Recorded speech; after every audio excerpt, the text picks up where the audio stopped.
আসসালামু আলাইকুম। আজকে আ বরিশালের একটা হচ্ছে আম বিখ্যাত রেসিপি নিয়ে চলে আসলাম। মোটামুটি বিখ্যাত আরকি। সো এটা হচ্ছে পাট শাকের ডাল বলে। হ্যাঁ? মানে এটা অনেক ধরনের ডাল দিয়ে রান্না করে। আমি আমার শ্বশুর-শাশুড়ির কাছ থেকে শুনেছি। সো এখন আমরা রেসিপিতে চলে যাচ্ছি। আহ আ হচ্ছে ডাল দিয়েছে। ফার্স্ট এ ডাল যেভাবে নরমালি রান্না করতে হয় আ লবণ, হলুদ দিয়ে তারপর হচ্ছে একটু বোম্বাই মরিচ দিয়ে দেওয়া হয়েছে। তারপরে ডালটা হয়ে গেলে হচ্ছে একটু ঘুটনি দিয়ে ঘুটে তারপর হচ্ছে পাট শাক সুন্দর করে ধুয়ে তারপর হচ্ছে পাট শাক দেওয়া হয়েছে। হ্যাঁ? তো নরমালি হচ্ছে এই তো আমার শাশুড়ি করছে আ পাট শাক দিয়ে ডাল রান্না এবং দেখতে খুব সুন্দর দেখা যাচ্ছে। আমার শ্বশুরের খুব পছন্দ এটা। তো হচ্ছে আ মোটামুটি পাট শাকটা দিয়ে সুন্দর করে লাড়া দেওয়ার পরে উনি আবার একটু চেক করে দেখছেন যে লবণটা ঠিক আছে কিনা।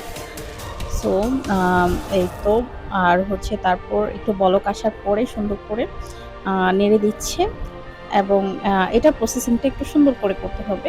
কারণ পাট শাক তো একটু লেগে যাওয়ার ভাব থাকে। সো আম এটা হচ্ছে আ সুন্দর করে করতে হয়। তো এই তো খুব সুন্দর দেখা যাচ্ছে, হ্যাঁ? কালারটা। তো এখন আমরা বাগারের আইটেমে চলে যাব। ১ম এ হচ্ছে রসুন কুচি দেওয়া হয়েছে।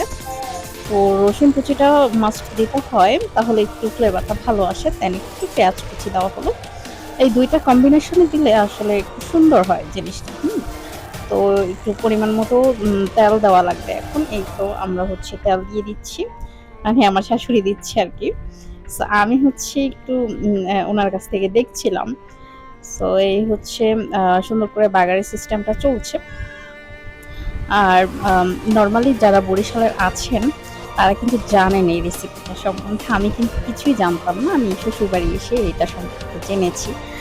মানে এটা আমার কাছে ফার্স্ট কেমন আজব লাগতো। ডাল দিয়ে আবার শাক দিয়ে কিভাবে হয়। কিন্তু পরবর্তীতে যখন খেলাম আসলে ভালোই লাগে। খারাপ না। হুম?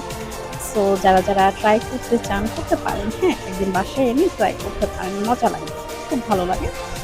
সো এই হচ্ছে বাগার চলছে এবং হচ্ছে এটা হালকা একটু বাদামি কালার হলে ডালের উপরে নরমালি ডাল যেভাবে আমরা বাগার দিই, ওরকমভাবে হচ্ছে বাগারটা করা হবে। হ্যাঁ?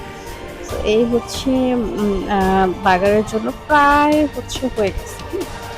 তো হচ্ছে আ প্রায় বাদামি কালার হয়ে গেছে এবং এখন এটাকে আমরা ডালের সাথে মিক্সড করে দিব। হ্যাঁ? আ এই তো মিক্সড করে দেওয়া হচ্ছে। মিক্সড করার এই তো প্রসেসিং এ চলে গেছে। হ্যাঁ?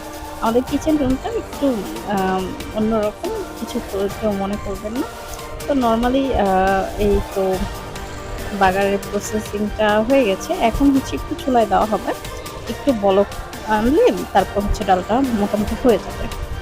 তো এই তো চুলায় আবার ডালটা দেওয়া হলো এবং একটু বলক আনার জন্য চুলায় দেওয়া হলো এবং কালারটা খুব বেশি সুন্দর আসছে।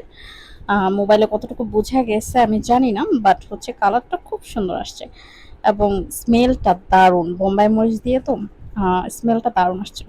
সো সবাই একটু ট্রাই করবেন এবং আমার চ্যানেলটা সাবস্ক্রাইব করে দিবেন। আল্লাহ হাফেজ।